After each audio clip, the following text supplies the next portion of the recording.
पर सवाल।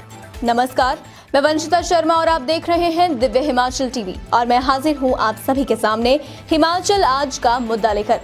धर्मशाला के तपोवन में होने वाले विधानसभा के शीत सत्र पर इस बार सवाल उठने लगे हैं।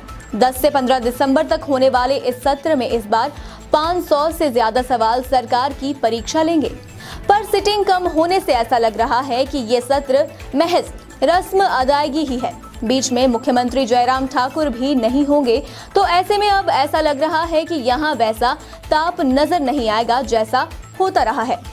क्या होगा इस बार शीत सत्र में और क्या उठ रहे हैं सवाल? हम पहाड़ी में इसी पर चर्चा कर रहे हैं अनिल अग्निहोत्री और राजेश शर्मा। बात आ गई है राजनीति पे चर्चा करने की। धर्मशाला में सरकार की मुंह दिखाई। मुंह दिखाई क्यों? मुंह दिखाई मतलब मुंह दिखाया वापसी। राजेश, विंटर सेशन 2 दिन दूर है। बिल्कुल। धर्मशाला के नजदीक तपोवन में बहुत बढ़िया सा वहाँ पे विधानसभा परिसर बना है। शिमला में भी बहुत बेहतर है, लेकिन यहाँ भी अच्छा है। तो राजेश, हर साल की तरह जैसे रिवायत है सेशन शुरू होने वाला है। अब रिवायत शब्द पे मैं इसलिए बोल रहा हूँ राजेश, सोशल मीडिया पे या निचले हिमाचल के लोग अब भी कहने लग पड़े हैं इसको कि ये एक रस्म अदायगी भर होता है ये कार्यक्रम। ये आरोप मुखर हो रहा है, क्या जानकारी आपके पास? बिल्कुल सही। देखिए, हिमाचल की जो दूसरी राजधानी है धर्मशाला, वहाँ पे ये शीत सत्र सरकार का शुरू होने जा रहा है 10 दिसंबर से 15 सितंबर के लिए 5 दिन का ये दिसंबर के लिए कल और परसों का दिन तय किया गया है। 2 दिन इसके बीच में है, क्योंकि 10 को जिस दिन पहला दिन है इसका सेशन का, शुक्रवार को, उस दिन ये दोपहर बाद शुरू होगा।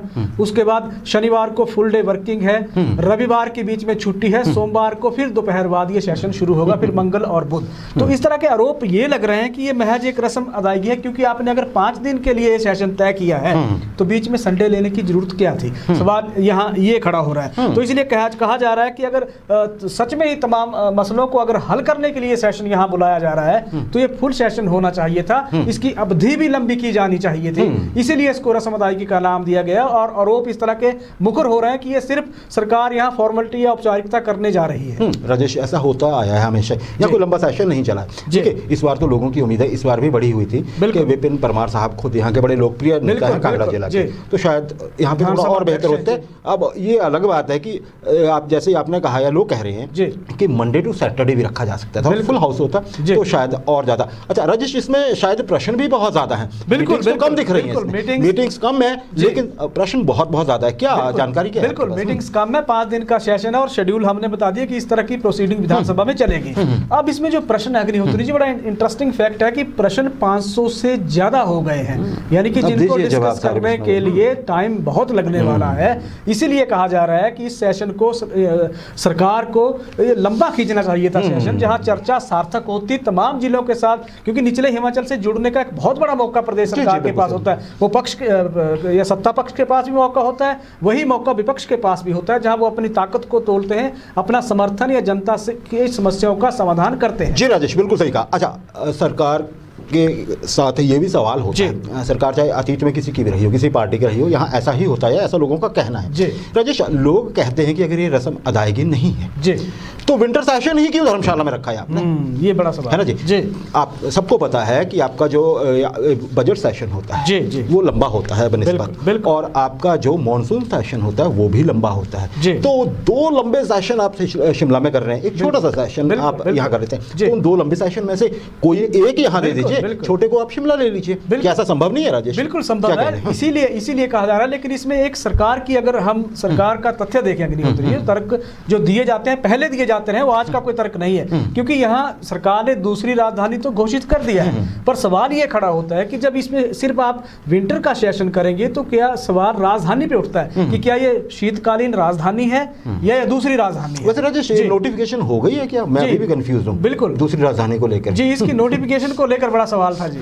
तो इसकी नोटिफिकेशन शायद अभी मुझे लग नहीं रहा है, क्योंकि मेरे पास इसका जवाब नहीं है। हम पता करके दर्शकों को बताएंगे। मेरे जहन में भी अभी ये सवाल आया है, जब पता करेंगे, ये कंफ्यूजन है, बहुत बड़ी नहीं कंफ्यूजन है। पर जिस तरह से है कि लोग तो मांग ये उठा रहे हैं कि जब आपने इन निचले हिमाचल का जब मूड पड़ना है तो आपके पास वक्त भी होना चाहिए, क्योंकि ये सेशन ऐसा नहीं है कि सिर्फ विधानसभा के अंदर की ही प्रोसीडिंग सारी चलेगी। इस सेशन में प्रदेश जो निचले हिमाचल है, पूरा निचला हिमाचल के लोग पहुंचते हैं अपनी मांगों को लेकर, अपनी समस्याओं को लेकर, सरकार के साथ सीधा इंटरेक्शन करते हैं, तो उन लोगों के पास भी अवसर फिर कम होता है। राजेश, एक इस मरतबा एक और चीज होने जा रही है। आपने कहा लोगों को उम्मीद होती है, जाहिर सी बात है, वो अंदर तो कानून बनते हैं, बिल बनते हैं, हमारे जनप्रतिनिधि हमारे विकास पे चर्चा करते हैं, नीतियां भी बनाते हैं। एक और चीज होती है इसमें बड़ी स्पेशल कि निचले हिमाचल के बहुत सारे लोग यहाँ पहुंचे होते हैं पर्सनली मिलने, मुख्यमंत्री से, बड़े मंत्रियों से, या इवन अपने विधायकों और अफसरों से भी, सब वहीं होते हैं। राजेश, मुख्यमंत्री ऐसे आसार हैं कि पूरा सेशन शायद ही उपलब्ध हो इसमें, है ना? उनको कहीं मुख्यमंत्रियों के जो सम्मेलन होने जा रहा है भाजपा के मुख्यमंत्रियों का, वहां जाना पड़ सकता है, क्योंकि शायद पार्टी की तरफ से कहा गया है कि इसमें आपको शामिल होना आवश्यक है। हर मुख्यमंत्री के पास ये संदेश आया। क्या कहेंगे इस नजरिए से? तो थोड़ा और चिंता बढ़ गई है। चिंता इसलिए बढ़ गई है क्योंकि अगर इस तरह का एक चर्चा, जो जिस तरह का व्यवस्था बन गई है, वो व्यवस्था ये है अग्निहोत्री जी कि 14 से लेकर 16 दिसंबर तक उत्तर प्रदेश के वाराणसी में होगा मुख्यमंत्रियों, सीएम जो काउंसिल है उसकी बैठक रखी गई है। और उस बैठक में होगा क्या? उस बैठक में होगा ये कि उस बैठक में जैसे मुख्यमंत्री जयराम ठाकुर हैं, इन्हें सरकार की नीतियों को लेकर एक प्रेजेंटेशन देनी है कि जनता के लिए आप क्या कर रहे हैं, जनता से जुड़ने के लिए आपने कौन-कौन मौका तो बड़ा है, वो शुरू की गई है। अब हिमाचल की बात करें तो प्रेजेंटेशन की तैयारियां बड़े जोरों शोरों से चली हुई हैं, क्योंकि उसमें कहा जा रहा है कि मुख्यमंत्री जाएंगे। अगर मुख्यमंत्री वहां जा रहे हैं अग्निहोत्री जी, तो मुख्यमंत्री तो सेशन के फिर 2 दिन ही उपलब्ध होंगे, तो अगले 3 दिन उपलब्ध नहीं होंगे। प्रेजेंटेशन जो हिमाचल की होगी वो भी लगे हाथ बता देते हैं। प्रेजेंटेशन होगी हिमाचल की जनमंच को लेकर, मुख्यमंत्री हेल्पलाइन को लेकर, गृहिणी सुविधा योजना को लेकर, हिम केयर को लेकर, और इसके अलावा बात करते हैं मुख्यमंत्री सहारा और मुख्यमंत्री स्वावलंबन योजना को लेकर। तो तमाम प्रेजेंटेशन वहां होगी, इसीलिए मुख्यमंत्री अगले 3 दिन के लिए फिर सेशन में उपलब्ध नहीं होंगे। इसलिए भी लोगों को लग रहा है कि आपने सिर्फ रस्म अदायगी के लिए ये चीज कर रखी है। तो वहां से सवाल अच्छा, हमें एक और चीज लगती है, चलिए अब जाना जरूरी है तो उसमें कुछ फायदा भी हो, मुख्यमंत्री शायद उसके बाद शीत प्रवास पे आ जाएंगे। बिल्कुल। इसका जो फायदा है उसका फायदा बता देते हैं। इसका फायदा क्योंकि आप ये देखिए कि साल के भीतर ही चुनाव आने वाले हैं, उन चुनावों के भीतर की परिस्थितियों को लेकर जो रणनीति निकलेगी, अब वो इन्हीं चीजों से निकलेगी कि आप जनता से कितने जुड़े हुए हैं, इसीलिए जाएंगे मुख्यमंत्री। सही कहा आपने। और इसमें हम एक और उम्मीद कर सकते हैं कि मुख्यमंत्री जयराम ठाकुर के लिए वहां पे तालियां बहुत बजने वाली हैं। क्यों? क्योंकि हमने फुल्ली वैक्सीनेटेड होने का 100% टारगेट जो अचीव कर दिया है। ओमिक्रॉन आ रहा है, फिर भी हमें बच के जरूर रहना है। राजेश, सत्र से ठीक पहले कांग्रेस की बात भी कर लेते हैं। बिल्कुल। नेता प्रतिपक्ष मुकेश अग्निहोत्री फॉर्म में आ गए हैं। वैसे फायर ब्रांड है वो, अंदाज उनका अपना ही है, और वो उन्होंने फॉर्म दिखा दिया कि वो मतलब दशा और दिशा एक तरह से तय कर दिए। क्या बयान दिया उन्होंने ऐसा? बिल्कुल, देखिए नेता प्रतिपक्ष मुकेश अग्निहोत्री ने जो सरकार पे कहा है, वो सीधे तौर पे उन्होंने जो आरोप लगाया वो प्रदेश सरकार पे सरकारी संपत्तियों को निजी हाथों में सौंपने का उन्होंने आरोप लगाया है कि आप हर चीज को प्राइवेट हाथों में दे रहे हैं। तो उन्होंने एक सवाल भी पैदा कर दिया है अग्निहोत्री जी। सवाल उन्होंने ये पूछा है सरकार से कि जो एडीबी की फंडिंग से जो प्रोजेक्ट या परियोजना या संपत्तियां हिमाचल में बनी हैं, क्या हमारा पर्यटन विभाग उन संपत्तियों को चलाने में सक्षम नहीं है? ये उन्होंने सवाल खड़ा कर दिया। उन्होंने देखिए 2 आरोप लगाए। जी राजेश, जल्दी से, हमारा टाइम बिल्कुल। उन्होंने देखिए, उन्होंने कहा है कि मुख्यमंत्री के, उन्होंने गृह जिले की बात की है और मुख्यमंत्री के गृह क्षेत्र की बात की है। गृह क्षेत्र पे आ जाते हैं सबसे पहले।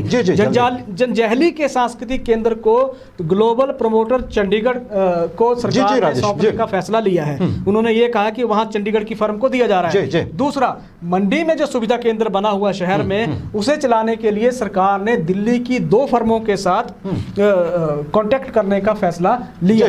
तो ये उन्होंने आरोप लगाए हैं, उन्होंने सवाल भी खड़े कर दिए। मतलब ये भी एक मुद्दा बनने जा रहा है विधानसभा में। हम देखेंगे इस पे क्या सरकार के पास जवाब होगा। उन्होंने सरकार जवाब, हर स्तर पे उसका हम विरोध। जी बिल्कुल सही बात है, ये देखना होगा।